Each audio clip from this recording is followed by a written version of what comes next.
Hello everyone, आज मैं आपके सामने एक और प्रॉब्लम लेकर आया हूं जो कि जेईई 2024 29 जनवरी को पूछी गई है and it is related to electrostatic. So यहाँ पर आप स्क्रीन पर देख पा रहे होंगे कि an electron is moving under the influence of electric field of uniformly charge infinite plane sheet. तो सबसे पहले तो जैसे प्लेन शीट का कॉन्सेप्ट आता है तो आपके दिमाग में यहाँ पर दिख रहा होगा कि प्लेन शीट में जो इलेक्ट्रिक फील्ड होती थी वो सिग्मा अपॉन 2 एप्सिलॉन नॉट होती थी। ये हमने इलेक्ट्रोस्टैटिक चैप्टर में पढ़ा है, आखिरी टॉपिक था, आखिरी टॉपिकों में से एक डेरिवेशन थी। एक शीट हमें दे दी गई है और इस शीट से फिर वो क्या बोलते हैं कि इस पर पॉजिटिव सिग्मा है, मतलब surface charge density. Surface charge density क्या होती है कि कितना चार्ज आ रहा है, या तो कितनी लेंथ में आ रहा है या कितने एरिया पे आ रहा है। यहाँ तो सरफेस है तो एरिया कंसिडर होगा कि कितना चार्ज कितने एरिया पर आ रहा है। तो यहाँ पर हमने प्लस सिग्मा इसको मान लिया। फिर बोलते हैं कि इलेक्ट्रॉन है time t is equal to 0 second पर वो प्लेस्ड है, और कहाँ पर प्लेस्ड है उसे देखते हैं, वो है 1 मीटर पर। तो ये शीट है मान लेते हैं, और यहाँ से लेकर यहाँ तक का जो डिस्टेंस है वो है मेरा 1 मीटर, और उस समय 0 सेकेंड हो रहे हैं, मतलब इनिशियल लेवल पर है वो अभी। उसके बाद इसने बोला है वहां पर उसकी रफ्तार, मतलब फ्रॉम द सरफेस s, जो शीट है इसको उन्होंने s मान लिया है। यहां पर इस पार्टिकल की रफ्तार 1 मीटर पर सेकेंड है। अच्छा, एक मजे की बात और है यहाँ, अगर आप यहां पर देखें या कंसिडरेशन में लें तो एक बहुत इंपॉर्टेंट बात इसने बोली है। वो क्या बोली है कि electron is moving under the influence of electric field. Electron है ये, मतलब ये नेगेटिव चार्ज रहा होगा। अभी नेगेटिव चार्ज है तो सरफेस चार्ज डेंसिटी क्या लिखा हुआ है यहाँ पर, पॉजिटिव लिखा हुआ है ना। तो पॉजिटिव सिग्मा और नेगेटिव इलेक्ट्रॉन, तो क्या होगा, क्या ये चार्ज इधर भागेगा या इधर भागेगा? ये चार्ज इधर तो कतई नहीं जाएगा क्योंकि ये इसको अट्रैक्ट करेगा, अपोजिट चार्ज है। तो इलेक्ट्रॉन किधर भागेगा, इधर भागेगा। और हमसे यही पूछा हुआ है कि the maximum value of sigma बताइए if the electron strike the s, मतलब इलेक्ट्रॉन इस पर टकरा जाए कितने सेकंड में, टाइम 1 सेकंड में। और यहां पर उसकी वैल्यू हमें क्या दे रखी है, मैक्सिमम वैल्यू ऑफ सिग्मा की, यहां पर alpha into m epsilon naught upon electron. So I hope आपको क्वेश्चन तो समझ में आ गया होगा। अब हम इसके आंसर का फ्रेम तैयार करते हैं कि फ्रेम कैसा तैयार होगा। पहला फ्रेम तो हमने पिक्टोरियली तैयार कर लिया, तो पिक्टोरियल फ्रेम तैयार हो गया। अगर इमेजिनेशन ठीक आपने कर ली है, क्वेश्चन को देखते हुए से इंटरप्रेट कर लिया है, तो अब सिर्फ और सिर्फ हमें फॉर्मूले लगाने बाकी हैं, बाकी तो कुछ खास बचा नहीं है।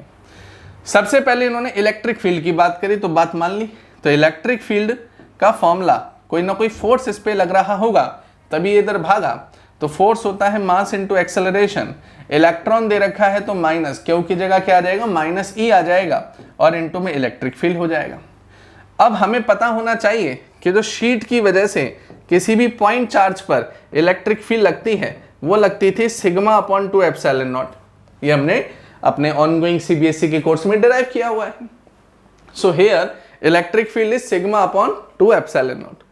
अब ये पोर्शन आने के बाद मास इंटू में एक्सेलरेशन माइनस इलेक्ट्रॉन इंटू में यहाँ आ जाएगा सिग्मा अपॉन में 2 एप्सिलॉन नॉट। तो यहाँ से एक्सेलरेशन हम निकाल पाएंगे। अब आप सोच रहे होंगे एक्सेलरेशन ही क्यों निकाल रहे हैं, क्योंकि इलेक्ट्रॉन जब उधर दौड़ लगाएगा तो कहीं ना कहीं कैलकुलस के माध्यम से हम कोई ना कोई इक्वेशन लगाएंगे, और हमें टाइम दिया हुआ है और डिस्टेंस के बारे में जानकारी दी हुई है।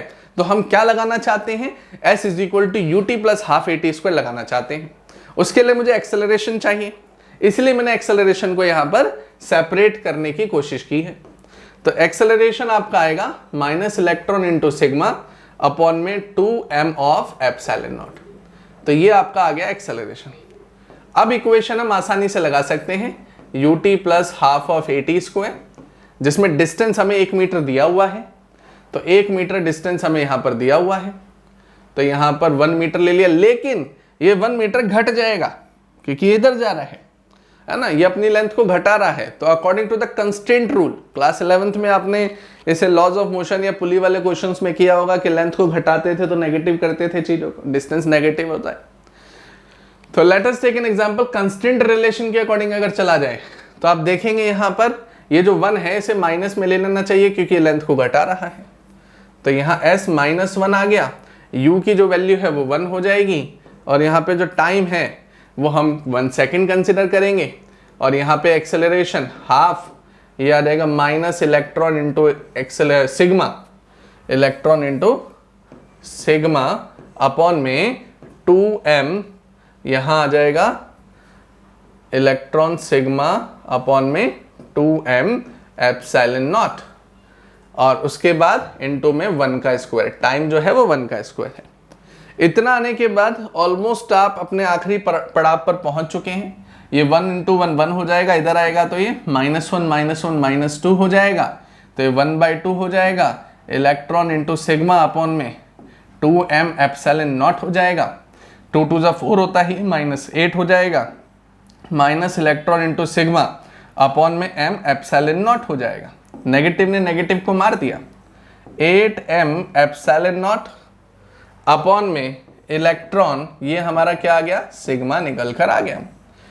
अब यहां पर आप गौर फरमाइएगा कि हमें यहां पर इसने क्या बोला था, सिग्मा हमें बोला गया alpha times of m epsilon naught upon में e, ये बोला गया है, और हमारे पास क्या रिजल्टेंट निकला, 8 times of m epsilon naught upon में e। तो आप देखेंगे कंपेयर करके तो ये पूरा पोर्शन कट गया, अल्फा की वैल्यू आपके सामने 8 आ चुकी है, और यही हमारा आंसर है। तो आप देख पाएंगे कि इस पूरे क्वेश्चन के अंदर हमने फ्रेम क्या तैयार किया। देखो मुद्दा ये नहीं है कि ये क्वेश्चन हमें आ रहा है या नहीं, फॉर्मेट और हमारा जो कंक्लूजन पार्ट है वो ये रहना चाहिए कि इस जैसे कितने क्वेश्चन हम कर सकेंगे। अगर आप ये क्वेश्चन 3 से 4 बार रिवाइज या रिपीट कर लेते हैं या समझ लेते हैं तो इससे रिलेटेड जितनी भी प्रॉब्लम आएंगी वो आप करने में सक्षम हैं कि नहीं हैं, ये ज़्यादा मायने रखता है। तो आपको सिर्फ और सिर्फ एक फ्रेम तैयार करना है, उस फ्रेम के छोटे छोटे नोट्स बना लेने हैं, या फिर उस फ्रेम को इतनी बार रिपीट कर लेना है कि वो आपके अनुभव में आ जाए, आपके एक्सपीरियंस में वो गेन हो जाए, जिससे आप इससे रिलेटेड जितने भी क्वेश्चन कर पाएं वो आपके सिद्ध होने लग जाए, मतलब बिना किसी हेल्प के, बिना किसी हिंट के वो आपसे होने लग जाए। तो एक क्वेश्चन से हमारे 10 या 12 क्वेश्चनों का अनुभव हमें मिलता है। सो यहां पर वही फ्रेम था, एक फॉर्मूला, दूसरा कंस्टेंट रिलेशन, तीसरा कंपैरिजन। तो इन 3 स्टेप्स में ये हमारे फ्रेम कंप्लीट होता है और इसके साथ ये क्वेश्चन कंप्लीट होता है। So I hope you understand very well. Thanks to joining us.